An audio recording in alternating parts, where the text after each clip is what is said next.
Esta semana el Ministerio del Interior concluyó que no hubo excesos en el procedimiento llevado a cabo por la policía el domingo 1 de noviembre en la Plaza Líber Seregni.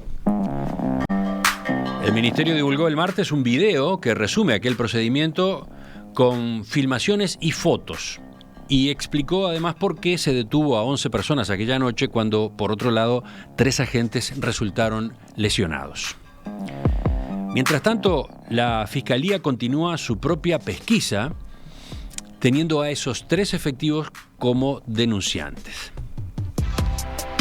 ¿Cómo viven los policías este tipo de situaciones?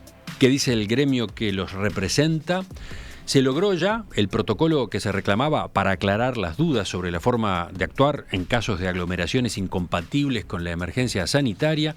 Bueno, de estos temas es que vamos a conversar en los próximos minutos con el abogado del Sindicato de Policías de Montevideo, Andrés Ojeda. Doctor Ojeda, buen día, gracias por acompañarnos. Buen día, Emiliano, ¿cómo estás? ¿Todo bien? Gracias por la invitación. En esta oportunidad lo tenemos como abogado y no en su otra faceta, la de dirigente político del Partido Colorado, o hasta candidato suplente a la Intendencia de Montevideo. Este 2020 ha sido más multiquiosco que lo normal. Yo siempre digo que Sonsol y Gorsi me van a llamar algún día a ver cómo hacemos con el manejo de los kioscos, porque este 2020 ha sido exigente. ¿Cómo le resulta la combinación de esas dos vertientes en su carrera profesional? La política y esta otra, la de abogado y con un sindicato además. Es complicado a veces, sobre todo por el tipo de profesión que uno tiene, que no siempre es la más popular cuando hace algún tipo de defensa. En el caso del sindicato no. En el caso del sindicato no. El respaldo que recibimos habitualmente de la gente es enorme. Yo creo que así como el episodio de Plaza Seregni puso de manifiesto que hay un grupo social muy antipolicía desde lo ideológico, también puso de manifiesto que la enorme y abrumadora mayoría de la población respalda el accionar de la policía en la medida que no sea algo estridentemente negativo. Así que la verdad que en lo que tiene que ver con el trabajo con el sindicato policial, la verdad es que se llevan muy bien. Usted lleva poco tiempo en esa responsabilidad, la de ser el asesor legal del sindicato, ¿no? Asumió después que Washington Abdala fue designado embajador ante la OEA. Es así, efectivamente. ¿Cómo fue la reacción cuando se lo plantearon? No, bueno, tengo buen vínculo desde hace mucho tiempo con el sindicato policial. O sea, los conozco, hablamos bastante. Y aparte, buen vínculo con el Turco desde muchos años, por todas las actividades, profesional, política, nos conocemos. Y el sindicato me lo propuso cuando el Turco les comunicó a ellos que se iba. Obviamente él estuvo de acuerdo y me pareció un nuevo desafío interesante en un rubro más que interesante, porque las cuestiones de seguridad pública tienen un eje policial importante y conocer a la policía desde adentro y nada más ni nada menos que su agremiación parecía una oportunidad interesante. Pero además esto ocurre, usted asume esta tarea en un año en el que se instala un gobierno nuevo, y usted en lo político integra la coalición de gobierno.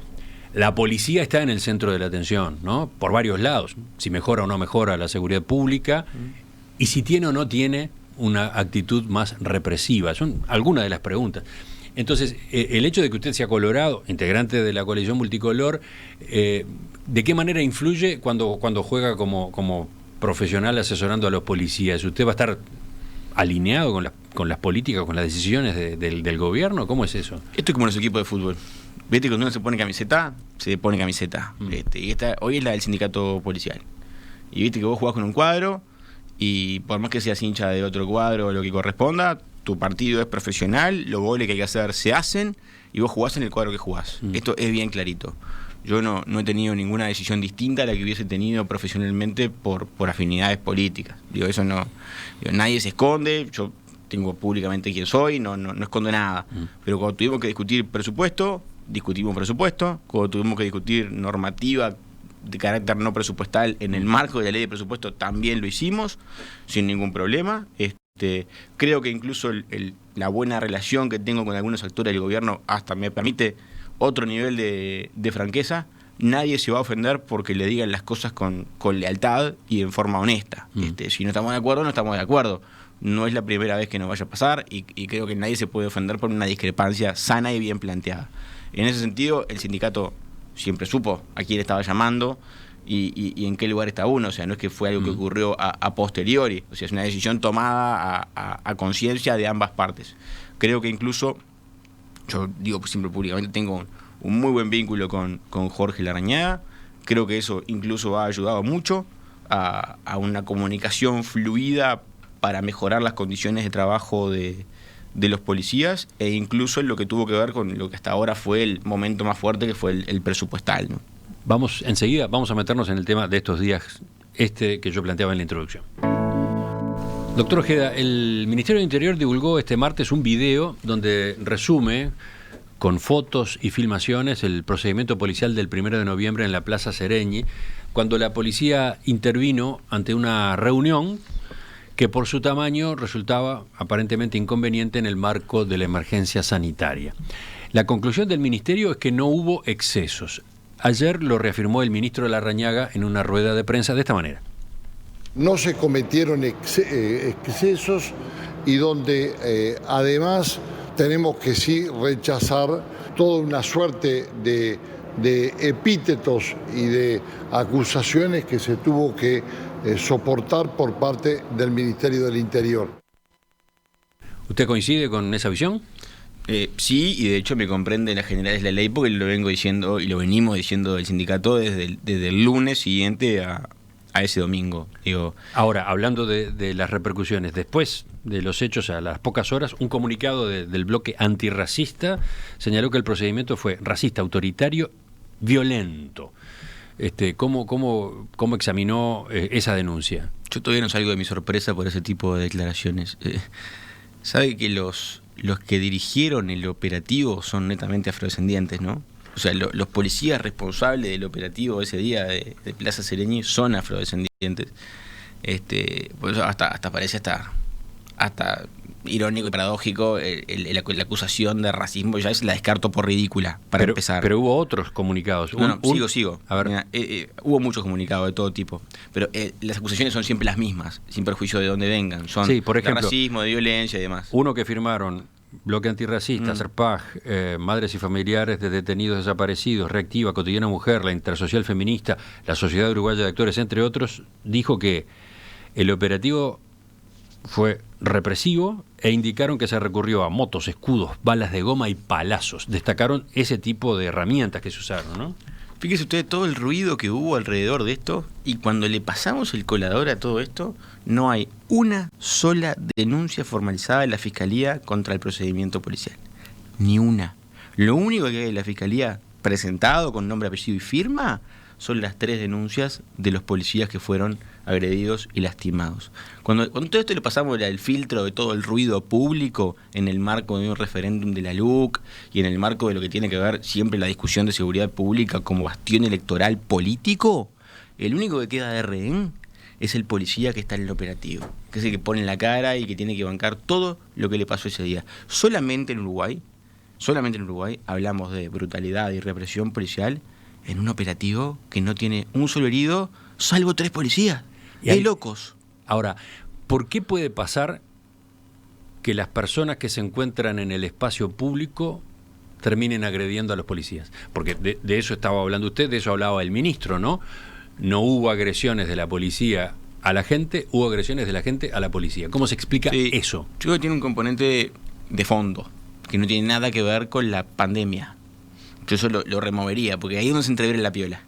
La pandemia no tiene nada que ver. La gente... Bueno, pero la policía interviene porque está cuidando los protocolos. Totalmente de acuerdo. La cantidad de gente que conviene que se reúna o no se reúna por la emergencia sanitaria. Pero la pregunta de fondo no tiene nada que ver con la pandemia. Tiene que ver con por qué la gente agredía y agrede hoy a la policía con y sin pandemia. Digo, no es nuevo que algunos sectores o grupos agredan a la policía. Hay gente que no quiere a la policía, no la respeta y siente que no debería existir.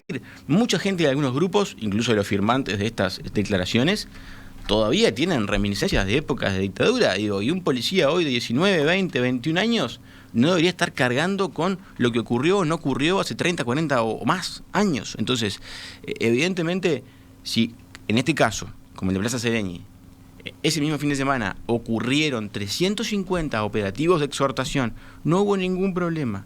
En este caso, en el momento en que la policía llega, ya por ser policía, es agredida, el problema no tiene nada que ver con lo que la policía hace para exhortar una aglomeración. Para usted hay una explicación en eso, o sea, hay un sector de la población, un sector, no sé cómo cuantificarlo, pero hay un sector de la población que ante la presencia policial reacciona de manera negativa, sí, y reacciona sintiendo que va a ser víctima de una represión y por lo tanto toma la iniciativa. Eso es lo que usted está planteando. Pero la realidad nos marca eso. Esa misma semana del episodio de Plaza Sereñi, un móvil policial que patrullaba Malvin Norte, no estaba allanando, no estaba deteniendo, estaba patrullando Malvin Norte, fue baleado de arriba abajo y una mujer policía recibió un tiro en una pierna. Evidentemente hay un cierto estigma contra la policía de parte de algunos grupos sociales. Yo no sé cuáles son, evidentemente me cuesta identificar cantidad de quiénes y cómo, pero estos líos se producen a veces porque hay personas que ya la sola presencia de la policía genera un problema. En algunos barrios, y eso lo sé hasta por jueces penales, en el momento que se presenta la policía empiezan a volar las piedras, porque lo asociarán con algunas cosas de algún momento que hayan vivido. Yo no lo juzgo a esto, lo que digo es que es una realidad y me parece muy injusto para con policías que de repente cargan con estigmas que no les son propios. Bueno, si esa es la situación, si ese es el telón de fondo, más necesario es, más que nunca, que el accionar policial esté claramente definido, que haya directivas muy cuidadosas a propósito de cómo proceder, ¿no? Me gustaría que en la segunda parte de la entrevista nos concentráramos en eso. Este martes el Ministerio del Interior divulgó un video que resume el procedimiento que llevó a cabo la policía el domingo 1 de noviembre en la Plaza Liber Sereñi. Lo hace en base a filmaciones y a fotos. Aparte, explicó por qué se detuvo a 11 personas aquella noche cuando, por otro lado, 3 efectivos resultaron lesionados. La conclusión es que no hubo excesos en esa actuación. A partir de esa noticia y bueno, y de todo lo que se ha discutido este tema de la tendencia de la policía a una actuación más represiva, más violenta, es que estamos conversando esta mañana con el doctor Andrés Ojeda, abogado del Sindicato de Policías de Montevideo. Doctor Ojeda, yo decía, es fundamental, teniendo en cuenta incluso la interpretación que usted hacía, es fundamental que las directivas para los procedimientos estos sean claras. El accionar de la policía está determinado por directivas emanadas de la propia fuerza. Por ejemplo, una orden de servicio emitida en noviembre por el Estado Mayor Policial que dice: las unidades policiales deberán adoptar medidas de carácter preventivo durante el desarrollo del servicio operativo en cuanto se registren fiestas privadas clandestinas, aglomeración de personas en espacios públicos, privados y de pública concurrencia. De registrarse estos hechos deberán: 1. Exhortar por altoparlante a evitar aglomeraciones y mantener el distanciamiento físico sostenido. 2. Dar intervención a la Fiscalía correspondiente en caso de incumplimiento. 3. De registrarse eventos no autorizados y sin protocolos correspondientes en espacios públicos, privados, pubs, restaurantes, clubes, etcétera, se deberá dar intervención a la Intendencia correspondiente, INAU y el Ministerio de Salud Pública de acuerdo a los comunicados, etcétera. Mi pregunta es: ¿ese texto es suficientemente claro? Hay unas cosas importantes. Esas fechas de noviembre, pero fue una reiteración. O sea, esto es el mismo protocolo que se viene reiterando desde hace muchos meses, solo que a la medida que ocurrieron cosas, lo que hace la policía es reiterarlo internamente. Eso no surgió a la vida en noviembre, digamos. Bien. Este es el protocolo que viene ocurriendo y se viene utilizando desde hace tiempo. ¿Y es suficiente? ¿Con esas líneas queda despejada toda duda para los agentes? Te voy a decir por qué yo creo que es útil y suficiente lo que ahí dice. Y me parece que está bien. Acá en Uruguay tenemos como esa necesidad de ponerle el punto y coma y prever el 100% de las situaciones posibles. Y eso es sencillamente imposible, hasta para los mismísimos legisladores. Cuando tienen que armar una ley, por lo general, generan marcos normativos, pero las cuestiones de aplicación terminan siendo siempre en el marco un componente de discrecionalidad. Yo mañana creo una ley, alguien la va a tener que aplicar y yo no voy a poder ponerle en la ley el 100% de las posibilidades que se van a presentar adelante para que tome una decisión en tal o cual medida. Por eso, el que lo hace, en algún punto, tiene que interpretar lo que le dan. Se lo pregunto porque la propia presidenta del sindicato, Patricia Rodríguez, declaró el 10 el 10 de noviembre, que era necesario que el Ministerio entregara protocolos claros para el accionar en estos casos. Bueno, Patricia Rodríguez no aclaró eso. Yo estaba sentado al lado de ella cuando lo dijo, estábamos en una radio en la mañana, estábamos sentados al lado. Ella no le reclamó un protocolo al Ministerio, y aprovecho para decirlo aquí, donde corresponda, no fue lo que pasó. Lo que dijo fue: se viene el verano, que presenta otras condiciones, quizá podríamos adelantarnos e ir previendo alguna cuestión específica de cara al verano. No hubo y no existió posterior a eso un llamado de Patricia al Ministerio a reclamar ningún protocolo particular. ¿Y por qué es importante esto que vos leíste recién? Porque fíjate que no tiene ningún componente represivo previsto en el protocolo. Fíjate qué interesante, no dice baje y llévese detenido al que no tenga puesto un tapaboca. No dice eso. Es la misma exhortación a libertad responsable que tenemos desde marzo. Aquí no ha cambiado nada. Se lee por el altoparlante el texto predeterminado por el cual no hay ningún misterio. Tapaboca, alcohol en gel, distancia. Al que no cumpla con lo que se le dice, por lo general se bajan a comunicarle. Y si no quiere cumplir por ninguna razón, se da cuenta la Fiscalía. No se va a ir detenido en ese momento. Ahora, el martes 17, hace 2 semanas, entrevisté acá al sociólogo Gustavo Leal, exdirector de Convivencia y Seguridad Ciudadana en el Ministerio del Interior.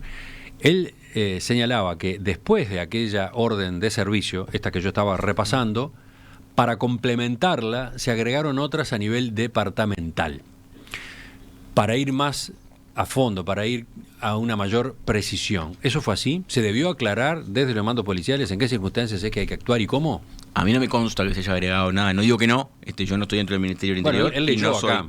Tenía acá las copias de algunas de ellas, ¿no? No me consta que efectivamente sean directivas de ahora y dadas allí. Evidentemente, Gustavo Leal está dentro de la discusión política pública y también está incluido en el marco de esta discusión del referéndum hacia la LUC. No es un técnico objetivo que analiza la realidad. Evidentemente tiene una posición política e intereses políticos. Sí, Por eso digo que no me consta nada de esto. Pero él sostenía que manejaba información procedente de dentro de la policía misma, con la cual él tiene una buena relación. Había escrito una nota, una columna en La Diaria sobre estos temas, y en el reportaje acá desarrolló ese enfoque. Fue crítico con el accionar policial, con el de la dirección del Ministerio de Interior y con las señales que se dan hacia la policía. Él transmitió, o decía que estaba transmitiendo, preocupaciones que notaba en el cuerpo policial.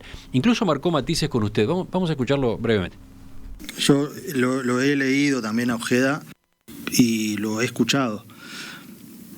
Me parece que lo que hay que tener en cuenta es que desde que se da esa orden hasta que se rectifican con órdenes que ajustan incluso esa orden de la dirección de la policía y del Estado Mayor, sucedieron cosas como las siguientes.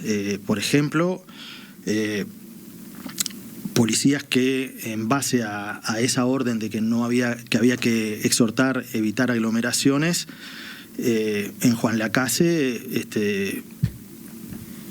tuvieron actitudes hacia los ciudadanos bien complicadas en relación a que no podían estar en una plaza, que se tenían que ir, lo que sucedió en Castillo también, o lo que sucedió en otros lugares, con una actitud y con una impronta que excedía o desbordaba la simple exhortación. ¿Por qué? Porque cuando hay órdenes que son difusas y que no están claras, sobre todo cuando el mando político no las precisa públicamente y no deja claro y deja abierta la puerta de que nosotros vamos a exhortar, pero a la policía no va a ir para atrás, cosa que no es verdad, porque después pasó lo que pasó en el 40 semanas, y otro tipo de situaciones. Usted escuchó esas declaraciones de Leal. ¿Cómo reacciona? Las había escuchado también al aire. Por eso. El día que las hizo. No entiendo bien, francamente, porque termina siendo una especie como de cuestión entreverada. Digo, yo creo que en el fondo hay un sector de actores políticos y sociales que están con un grado de manija enorme antipolicía. Me sorprende que algunos actores que estuvieron en el Ministerio del Interior se sumen a esta manija en contra del accionar policial. Los policías son los mismos que hace un año, no han cambiado. De todos estos supuestos episodios que hay por todo el país de presunto abuso policial, no se ha materializado nada en una fiscalía.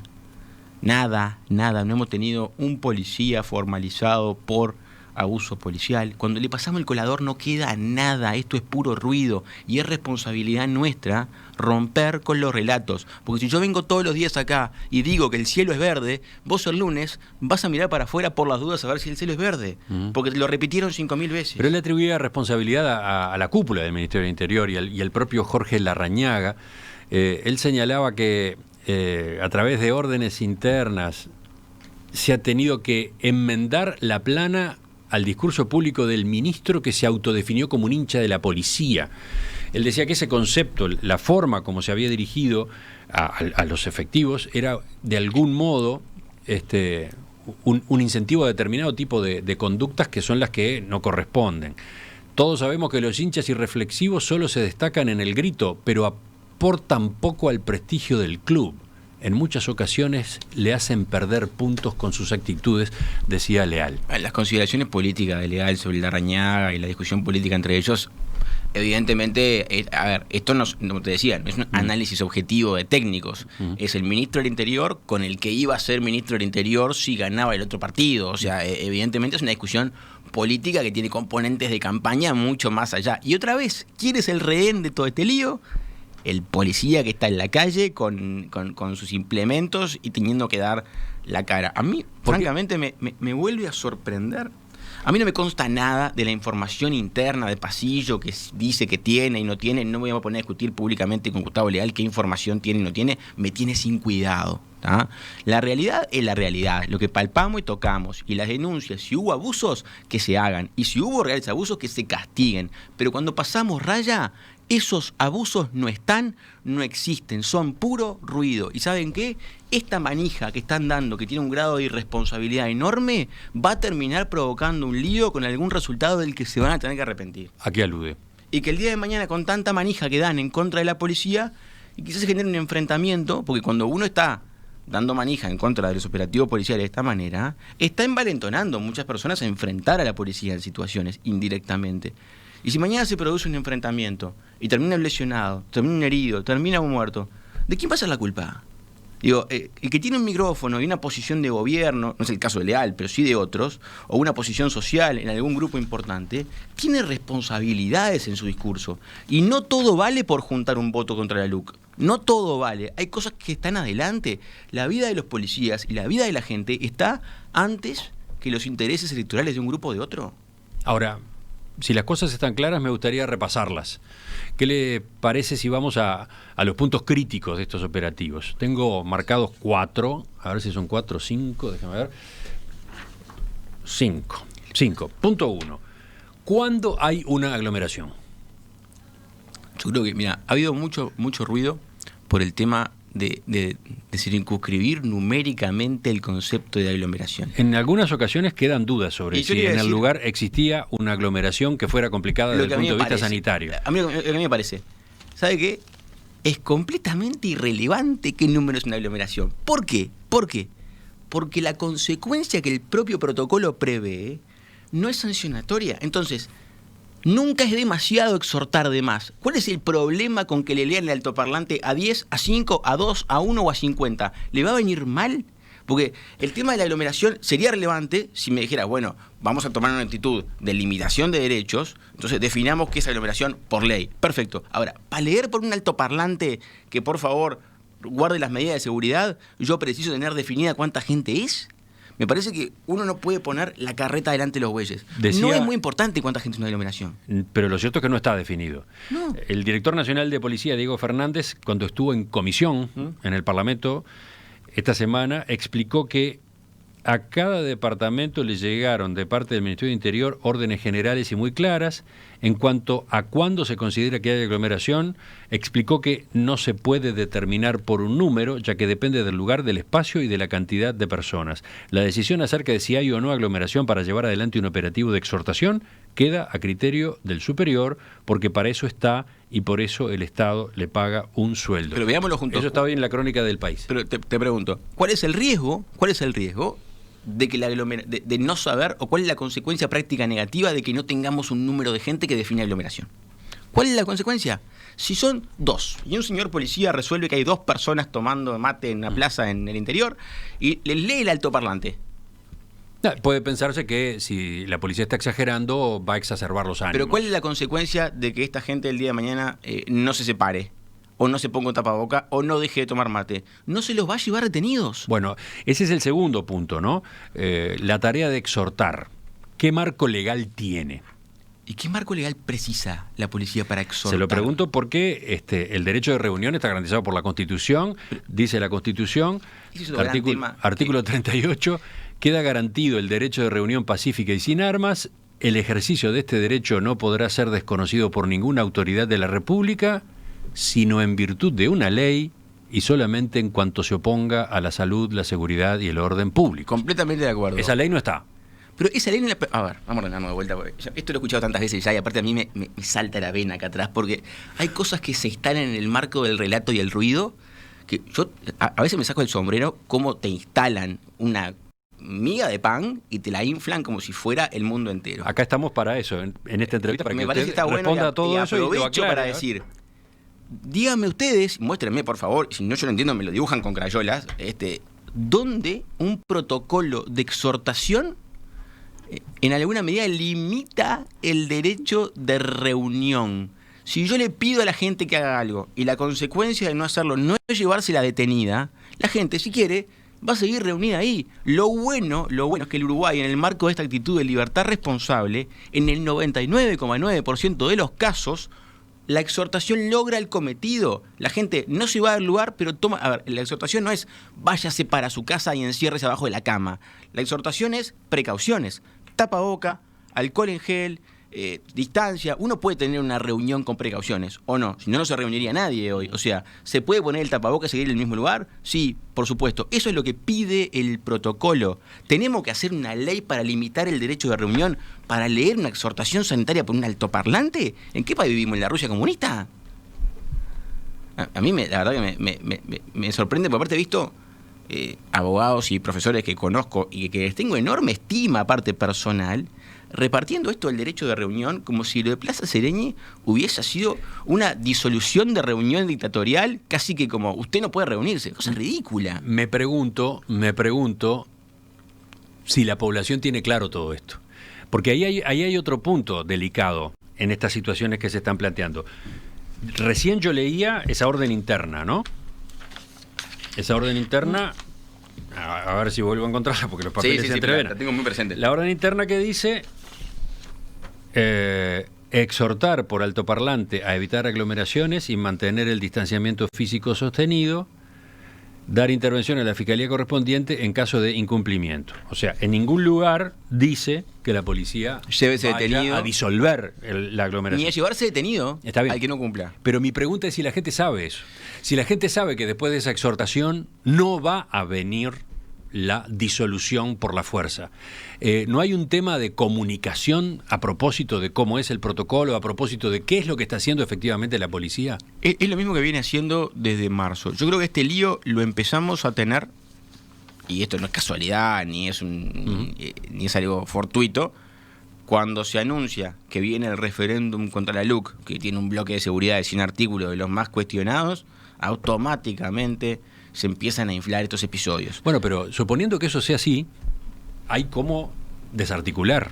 Bueno, maniobras. Es difícil, ¿no? Cuando uno tiene un montón de actores como estos dando opinión pública en un relato que se viene sosteniendo y te instalan esta cuestión de abuso policial, porque te la instalan, yo creo que es complicado a veces romper algunos relatos. Es más, nosotros, el mismo lunes, después del domingo ese de Plaza Sereñi, viendo que esto se venía de esta manera, salimos muy fuerte a dar una opinión sobre esto. Porque aparte vos no te olvides que a diferencia de otros trabajadores, el policía no tiene la posibilidad legal de salir públicamente a defenderse, porque es policía. No es el trabajador del gas que mañana pide una cámara y habla.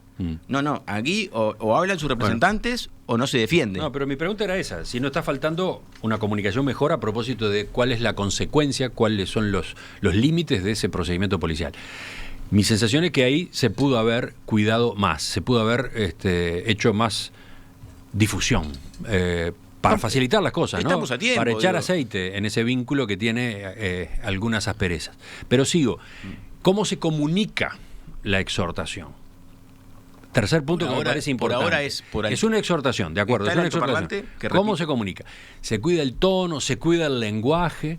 ¿Hay criterios establecidos? Bueno, porque una cosa es exhortar de manera serena, amable, otra cosa es exhortar de manera violenta, autoritaria. Puede pasar, hay diferencias, ¿no? En cualquier caso, el 90 y pico % de las exhortaciones se hacen por altoparlante con un texto predeterminado, así que el lenguaje lo pone el Ministerio del Interior. O sea, ni siquiera que el policía tiene que resolver qué palabras utiliza, se las dan hechas. Tiene que leer lo que le dieron, nada más. Y en los casos en que alguna gente no cumple, el policía baja a conversar. Y la realidad es terca también, en todo esto. Si en 350 operativos en un fin de semana solamente en uno hubo problema, también te marca que la gente, por lo general, toma a bien que le digan que estamos en pandemia hace 8 meses, que hemos sobrevivido entre ollas populares y subsidios, y que no está bueno tirar todo por la borda por tomarse un mate en la plaza al lado. Hubo propuestas en esta discusión de estas semanas para que la tarea de exhortar no la llevaran a cabo los policías, quedar a cargo, por ejemplo, de personal de la salud. Mira, esa propuesta la hizo Richard Reed adelante mío en Polémica en el Bar. Estábamos sentados enfrente. ¿Y entonces? Yo creo que todas las propuestas son bienvenidas. De hecho, creo en la buena fe de Richard Reed en tratar de sumar en esto. Pero a veces hay cuestiones que son operativas. En salud pública, y lo dijo creo que también algo Salinas, salud pública está con sus recursos utilizados en prioridades, en otras cosas evidentemente. Poner personal de la salud a recorrer la calle con lo que implica, teniendo a la policía para poder hacerlo, a veces parece complejo. Yo creo que es una decisión política de parte de quienes gestionan los recursos. Creo en la buena fe de la propuesta, francamente la veo poco viable. Creo que si lo que se busca es algún detalle más en cómo la policía se comunica, todo se puede trabajar, y en la medida que resguarde al policía siempre es positiva. Porque yo repito, acá hay un rehén de todo este lío político que es el policía, que no tiene la culpa, y el policía cada vez que le levantan un teléfono celular adelante, ya está pensando en que va a tener un sumario, en que le van a retener la mitad del sueldo, que no paga los préstamos. O sea, ¿Cómo dijo eso? Claro, cuando le levantan un teléfono. Claro, porque viste que ahora cuando hay cualquier lío público hay un celular levantado filmando la operación. Un celular que filma. Levantar un teléfono me refiero a un celular que filman, ¿no? Entonces, cuando se filma un operativo, se viraliza, se hace público, y ese policía ya entra en la duda de si no es hasta sumariado por las dudas. Eso implica mientras se defiende va a tener haberes retenidos. Los policías viven al día, no ganan millones de dólares. Cualquier retención de haberes les complica la existencia fuerte. Entonces, está expuesto, está todo el día con la gente, ponen su vida en riesgo, hasta a veces en operativos menores como el de Plaza Sereñi, le pagan muy poco y encima tiene que ser estigmatizado públicamente en un video viralizado cuando el agredido terminó siendo el policía. Esto es Macondo, Uruguay, a veces. Enseguida, en la última parte de la entrevista con el doctor Andrés Ojeda, quiero ver un par de puntos críticos más. Yo le decía que a partir de esas órdenes que han circulado, que se han elaborado en la policía sobre cómo actuar en estos casos de aglomeraciones, que usted calificaba como suficientes, como claras, me parecía bueno detenernos en lo que son sus aspectos críticos. Hemos visto algunos hasta ahora, quedan algunos más. Por ejemplo, ¿qué pasa si las personas destinatarias de la exhortación no acatan? Y cuando se va a Fiscalía, en caso de desobediencia, ¿qué ocurre después? Lo vemos enseguida.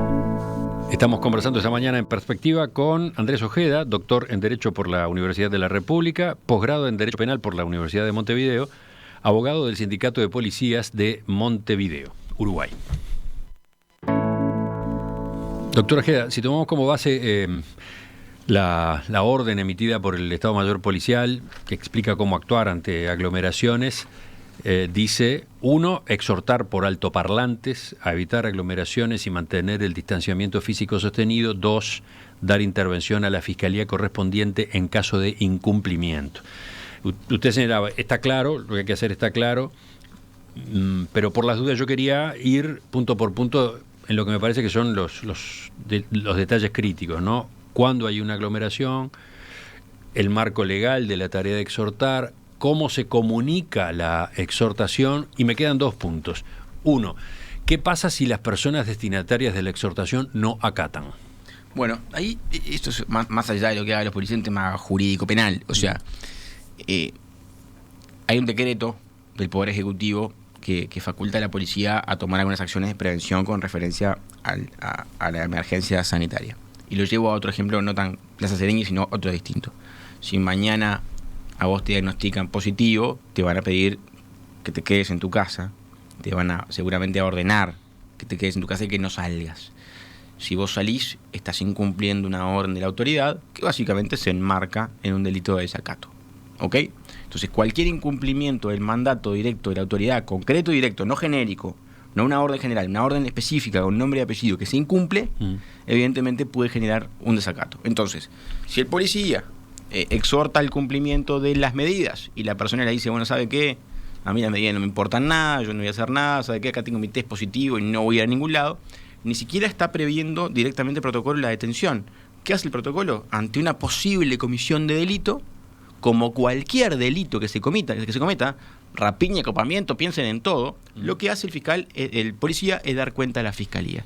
Y es la fiscalía, en atención a los hechos que le relatan, la que toma una decisión sobre si en ese caso puede haberse cometido un delito o no y si corresponde una indagatoria o no. Pero a ver, no aceptar la exhortación a disolver una aglomeración, ¿puede ser un delito? No exhortan a disolver una aglomeración.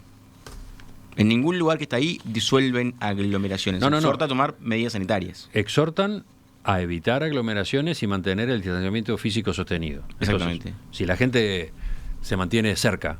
Sí, bueno, ahí yo creo que lo que hace el policía es comunicarle a la fiscalía la situación. Mire, me parece bien que el Ministerio del Interior tenga su espacio de acción claro. Sí, sí. Porque a partir de esa puerta para adelante, el que decide es el fiscal si hubo o no un delito de desacato, que es de última quien tiene herramientas jurídicas el día de mañana para juzgar ese delito. Mire, yo hice mi trabajo, yo los exhorté, están todos acá, uno arriba de otro, esto es un peligro. Y el fiscal dirá, mire, déle la orden tal cosa, si usted no lo hizo, si usted... A ver, no, pero entonces, ¿desacato puede ser? Sí.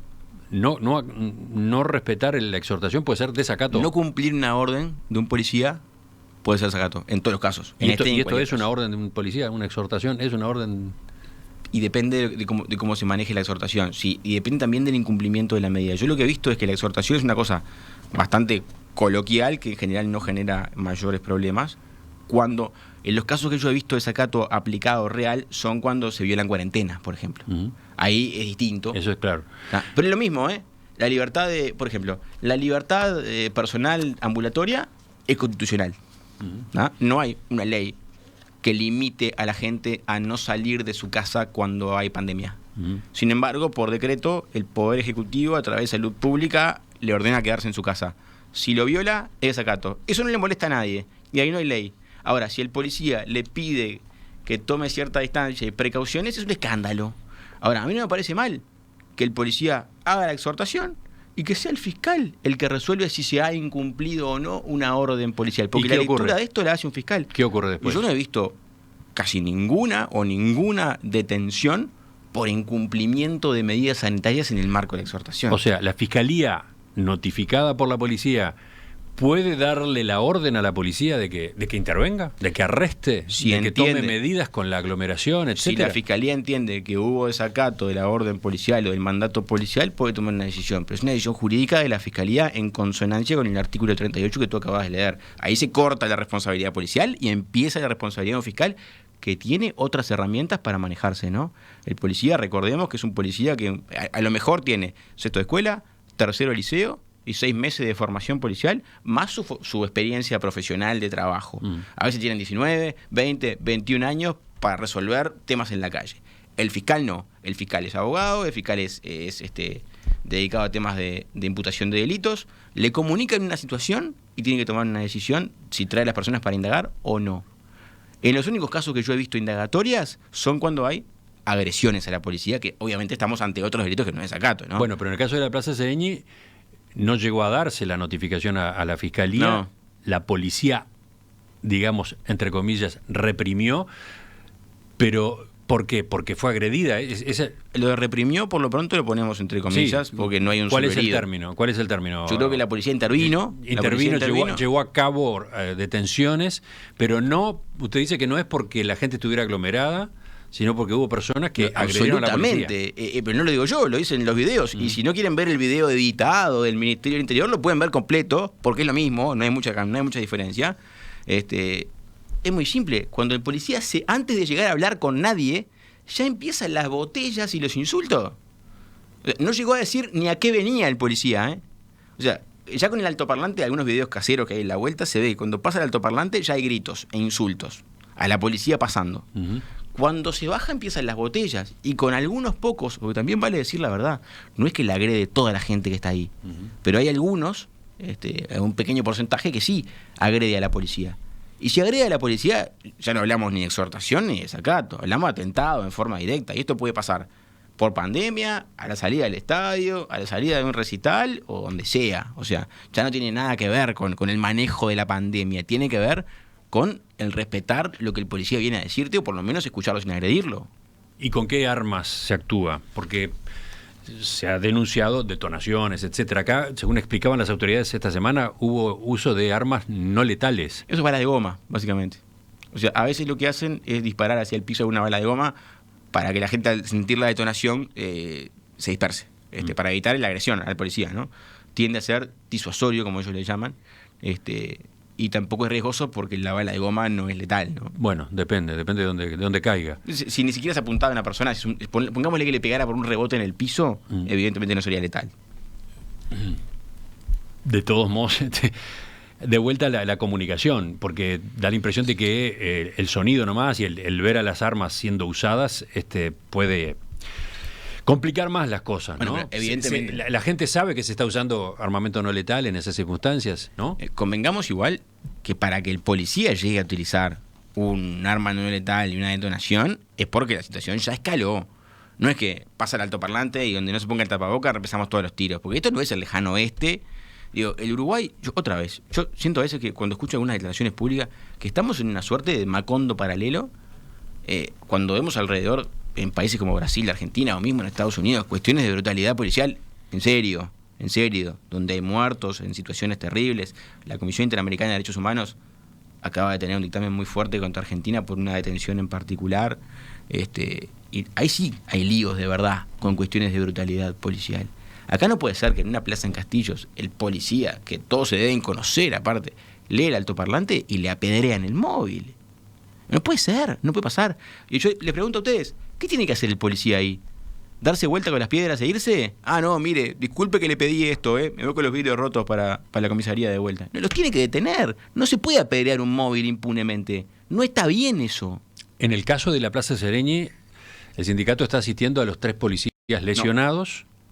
¿Cómo es eso? Porque presentaron una denuncia judicial. Sí, pero no precisan patrocinio y letrado. Operaron directamente en forma autónoma. Nosotros nos pusimos a la orden, pero en la medida de que no fueron imputados con responsabilidades ellos y quedaron solo como denunciantes, siguieron en forma autónoma, digamos. ¿Hay antecedentes de este tipo de denuncias hechas por policías? Habitualmente, es más, me consta que el ministerio actual, esta actual administración, promueve que ante agresiones los policías hagan las denuncias, para que no quede la nada la cosa, para que también el policía tenga su espacio de reivindicación ante la justicia por una agresión que también recibe como persona, más allá de como policía. Pues si lo lastiman, evidentemente le lastiman a él más allá de su calidad de policía. En todo este asunto que hemos estado conversando con usted ha puesto el énfasis en cómo se dan estas situaciones desde el lado policial. Bueno, usted es abogado del sindicato, ¿no?